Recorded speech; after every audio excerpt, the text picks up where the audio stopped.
Alright, so in this video, I'm going to discuss three of the easiest ways to obtain the Portugal nationality, the Portuguese citizenship. A lot of people, a lot of expats truly value this more than anything else because once you are an EU citizen, you have settlement rights in any of those 28 EU nations, right? All powerful nations, all beautiful nations, safe nations. So once you're a citizen, you have access, broad access, and you can settle pretty much anywhere, do economic activity, live your life, raise a family, whatnot. And that's why this is a very powerful nationality. Now, there are some changes that are brewing, and that might affect you, that might affect some of the programs. And I'm going to discuss the key updates, what's expected, when it's expected towards the end of the video. But before that, I wanted to discuss three ways, and these are the easiest ways. The reason why I'm saying these are the easiest ways is because one of the ways does not require much physical presence at all, hardly any physical presence, and you could work yourself towards that Portugal nationality, become an EU citizen without significant stay in the country, next to no stay in the country. So that's going to be one of the ways. The second way, which will interest a lot of people watching, is qualifying without any underlying criteria, right? No investment, no income showing, no passive income, no bank balances, none of that, and you can directly qualify for the Portugal residency. So that's going to be a second way. And a third way is the normal way, the normal pass, where you do have some income, which is your active income that you're earning through your economic activity, whether it's a business, whether it's a job, that's fine.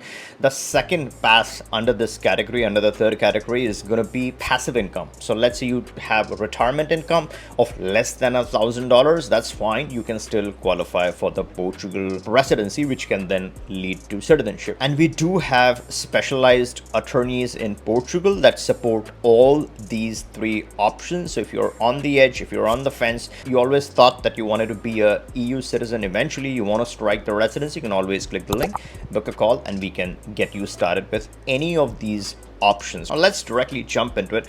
What is the first way? The first way is without much physical presence, and the physical presence is only 7 days a year.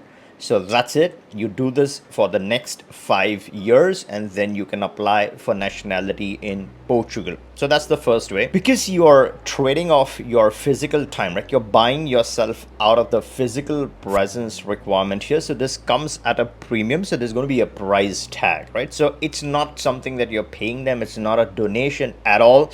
It's a pure investment. You're going to get the money back. Of course, whatever you're putting into this option, you are going to get that money back. In addition to that, you're actually earning money. You're actually putting in 300k euros, parking this much capital, you're investing this in a hospitality fund, and in return you get back approximately 100k euros. So that's really the first deal, and I'm talking about the Portugal Golden Visa.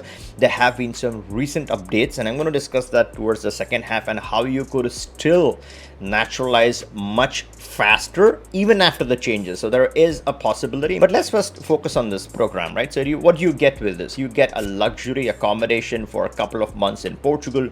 Now that's a perk, right? If you really want to spend a couple of months in the EU, that's a beautiful option for families. You can gift this to someone, but even otherwise, the bare minimum is 7 days. Pretty doable. It does not hurt to spend 7 days in Portugal during a year, and then in 5 years you and your family can all naturalize and become Portuguese nationals as per the current laws in effect. The second option, and before I head to the second option, let me just quickly put a note out there. Even after a lot of the changes, usually people are grandfathered into this program. So the sooner you start, the sooner you get locked in, the sooner you preserve all the different benefits that come along with this visa type. That's how the Portugal immigration always works. Again, I'm going to discuss more details in the second half. The second option is the normal option, which is the D7 or D8 category. This is the regular option. This does require physical presence in the country. How much physical presence? half the time in the year. So you're looking at 6 months each year. And then after that 5-year period, you can apply for nationality. You can apply for the Portuguese citizenship.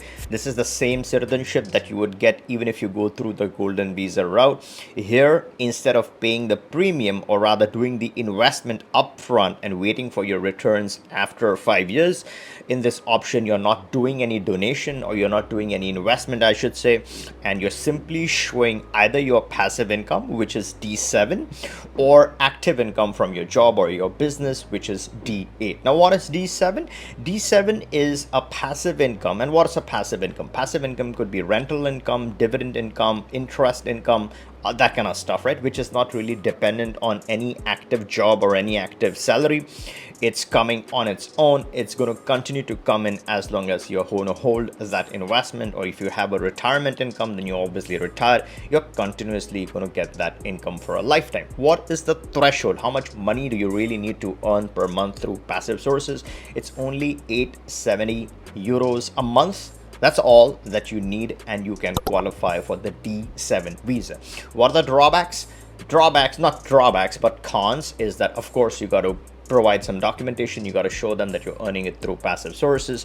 The second thing is, of course, you're subject to residency requirements in the country. So physical presence is what you would need to ensure to be compliant, not only for the residency, but also for the citizenship at the end. Now let's move to D8 in this category, in the second category. D8 is an active income route, right? So instead of the passive, you're going to show some active income. Let's say you have a job or a business and you're earning per month an income of 2,500 euros per month, and this is not dollars, this is euros per month. So if you have this monthly income, you can still qualify and get the D8 visa. In terms of functionality, the D7 and the D8 are exactly identical.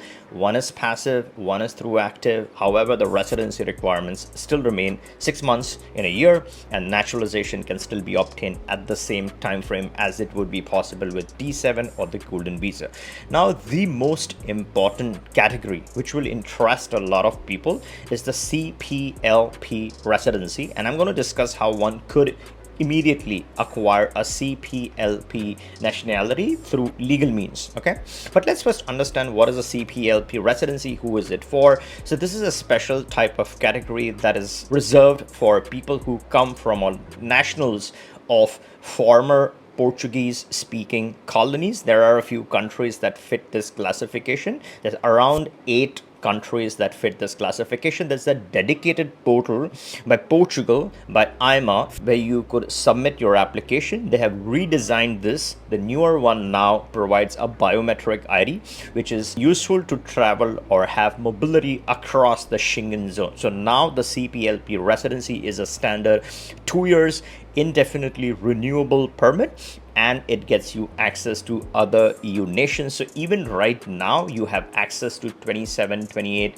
important EU countries. And once you become a citizen, then of course you have lifetime settlement and business and work rights across any of those EU nations. Now, what is the biggest advantage of a CPLP residency over the other residencies? The two big advantages. I'm going to discuss the first one. The first one is that you don't have to prove any income. So no pay stubs, no passive income proof, none of that crap, just your civil documents like your birth certificate, your police certificate, right? All those basic documents, but no proving of any income. So you obviously have that advantage. The second advantage is that there's no investment or no donation required for this type of residency.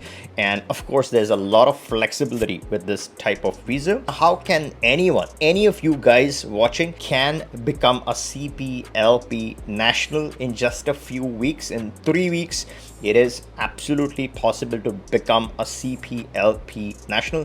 Now, of course, while I'm saying this, none of this is immigration, legal, tax, or finance advice. You should always consult with a respective attorney to make sure that you still qualify, to make sure that your strategy is still going to work. Or alternatively, as I said earlier, you can always click the link, book a call. We can discuss your use case or your situation and then get you connected with the right professional. So then you can quickly acquire this option and be on your path to your all-important nationality. So there are two ways. One is either you already come from a CPLP country, so let's say you're a Brazilian citizen or any other CPLP national, the 8 countries that I spoke about on that list, you can obviously apply directly. You don't have to take any additional action.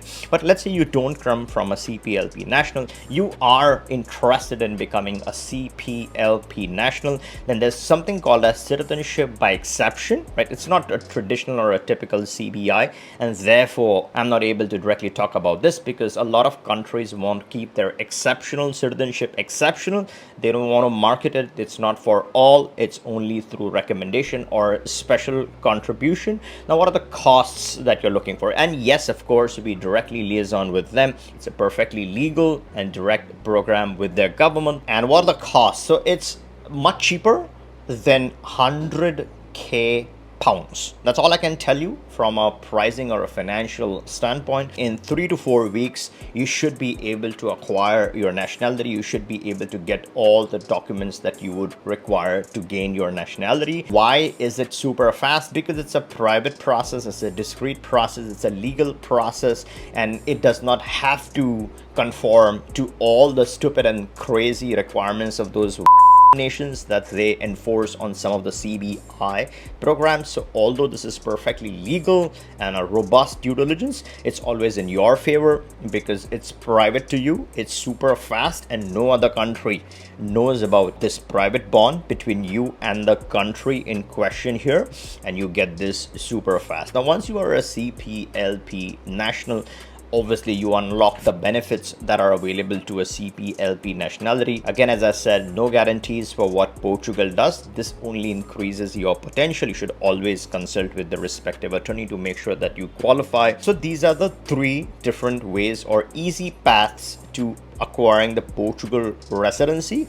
And then of course, if you're interested, you can become a Portugal national based on whichever way works best for you. Now, the all important section, the second section, which is what are the changes that are expected with Portugal immigration, where Portugal is requesting a change from 5 years to citizenship to 10 years to citizenship. It has not happened yet. So as of right now, as of the time we speak, it's still 5 years to citizenship.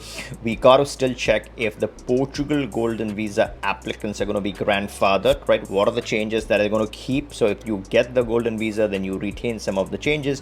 But does the 5-year to 10-year jump matter to the Golden Visa applicants? We got to review that. We got to wait and got to check that out. However, they are also talking about keeping it faster, let's say 6 to 7 years for CPLP nationals. So you cannot go wrong either ways. And also there's some language waiver possibilities if you come from a Portuguese speaking country. So that's a major relief for a lot of people, no matter which category you belong to. Of course, people get intimidated by the language requirements. So having come from a country that's Portuguese speaking is always a relief in a lot of ways. And this is not the only country where you have 3D advantages. So Portugal is not just the only country.